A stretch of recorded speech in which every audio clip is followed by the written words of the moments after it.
Welcome everyone to another video in a short series that I'm making where I show you my live steam locomotives in detail. Today's video is all about the second engine in my collection. This is an example of the Roundhouse Engineering Classic Series locomotive Russell. The model is based on the Hunslet built 262 locomotive still working today on the Welsh Highland Railway. I bought the loco new in 2019. Roundhouse has a number of standard colours in the green spectrum, and this one is in deep bronze green. The engine was fitted from the factory with radio control.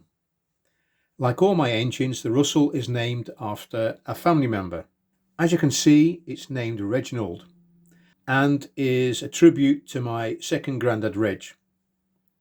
Similar to my other granddad, Reg worked the majority of his life in crew works. Now, Reg, he was a hat man. And what that means is almost every time he went out of the house, he would wear a hat, usually a flat cap, but his favourite hat was a Stetson, whose colour this engine closely resembles. Most men of my granddad's generation wore flat caps, and it was the standard headwear if you worked in heavy industry, such as where he worked at Crew Works building steam locomotives. So let's take a closer look at the engine, starting with the exterior. I was and still am so pleased with the work LocoWorks did on Ernest that it was a no-brainer for me to ask them to help me out with customizing this locomotive to become Reginald. In a similar way to Ernest, Reginald has an LMS yellow lining scheme and a black border, and a half cream and black cab, and the custom livery that continues on the rear of the locomotive too. The tank tops are painted satin black. The details on the Westinghouse pump have been highlighted in black, and some additional pipework detail for the pump has also been added. Now, one item that LocoWorks is quite famous for is for its weathered fire irons. They are actually made of brass, then painted to a weathered finish, and I think they look fantastic. And on the side tanks, a very nice set of brass nameplates with black infill. So overall, taking everything into account, I'm very pleased with the colour combination on the exterior of this locomotive. It looks very workhorse-like, I think. So now let's have a look at some of the technical bits and pieces on the locomotive. As you can see, this is a side tank engine with a 262 or Prairie wheel arrangement.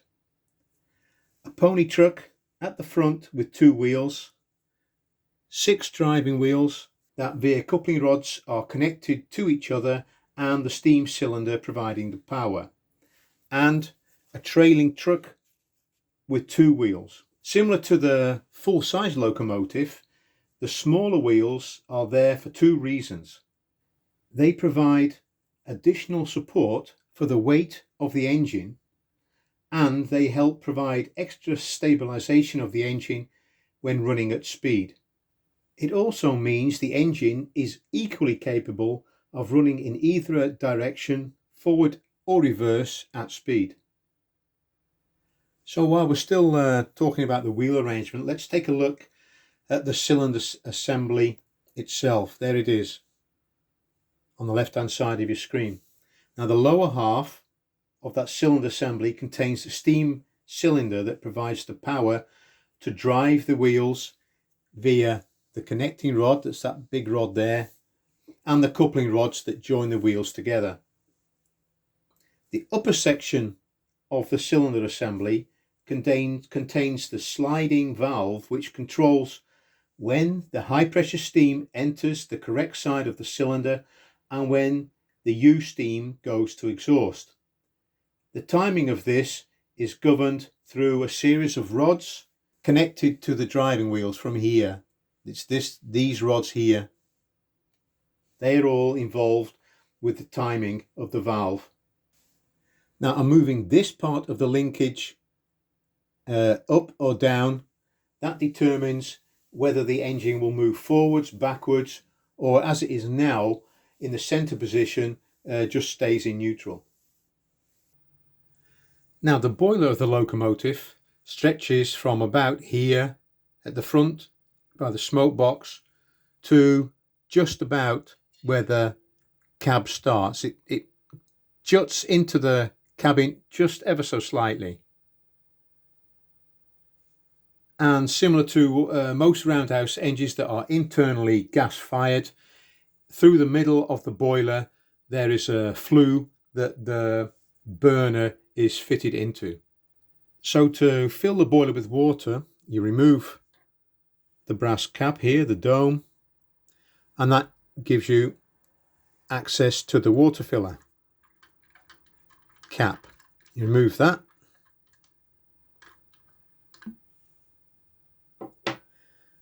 and then you can fill it with water, the correct sort of water, of course.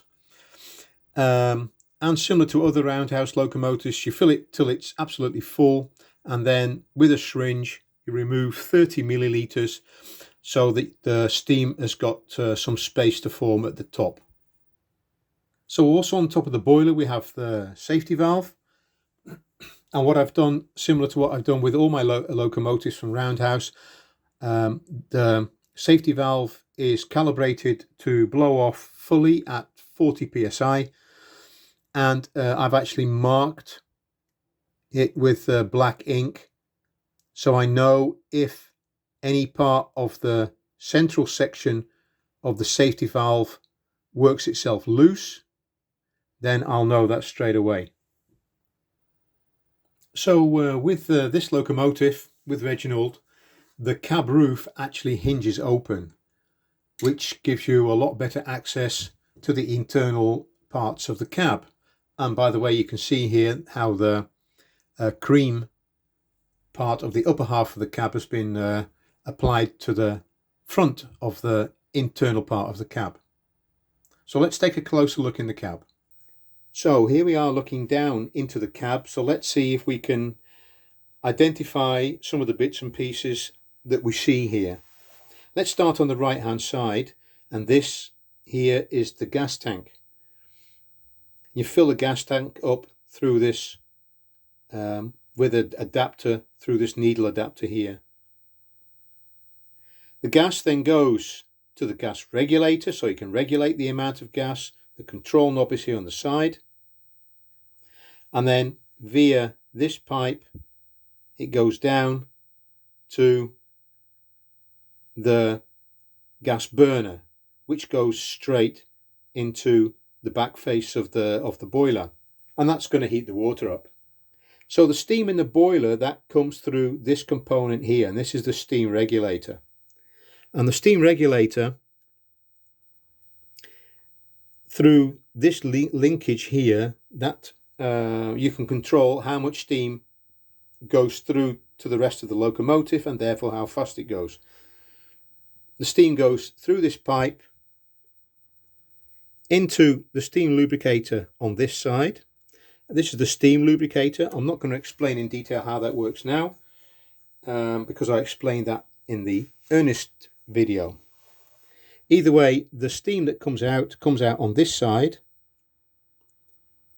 and it's now steam that's got particles of steam lubricating oil in it, and it goes through this pipe and connects to this component here, and you can't really see it here, but there's an additional pipe that shares the flue in the boiler with the burner, and it goes right to the front of the locomotive, to the cylinders.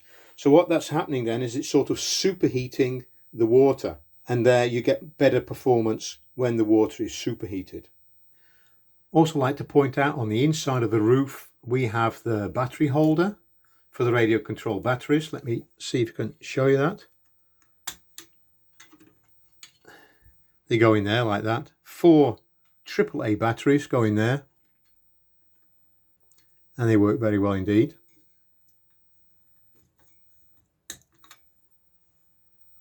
And on the left hand side of the cab we have the pressure gauge, and I've just marked it there with a red dot of paint for 40 psi. That should be the normal blow off pressure of the safety valve.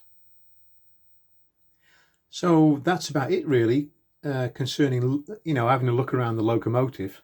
In my own collection, this is the largest and heaviest locomotive that I've got at the moment, and it's a cracker. What I'll do, obviously, after this sort of detailed description, I'll just throw in at the end of the video a few clips so you can see it working.